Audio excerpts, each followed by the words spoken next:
എങ്കിലും നമ്മളിന്നപരിചിതർ കണ്ടാൽ ചിരിക്കുന്നു, സ്നേഹം നടിക്കുന്നു, നാട്യങ്ങൾ മാത്രമായി തീരുന്നു ജീവിതം.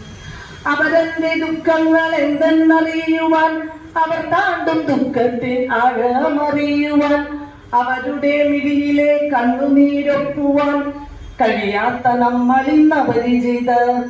എന്നെയും എന്റെ സുഖങ്ങളെയും കുറിച്ചോർക്കുവാൻ മാത്രമാണിന്നു നേരം. വലിയവനാകണം, സമ്പന്നനാകണം, അധികാരമൊക്കെയും സ്വന്തമാക്കിയിടണം. അതിനായി ആരെയും കൊന്നുതള്ളും, നുണയുടെ കൊട്ടാര കോട്ട കെട്ടും. ജീവന്റെ നേരിനെ കാണാതെ പോയവർ അന്യന്റെ വീഴ്ചയെ ആഘോഷമാക്കുവോ. എത്ര വിചിത്രമാണിന്നു ലോകം, എത്ര ദുഷിച്ചുപോയി മാനവർ നാം. കലവറയില്ലാത്ത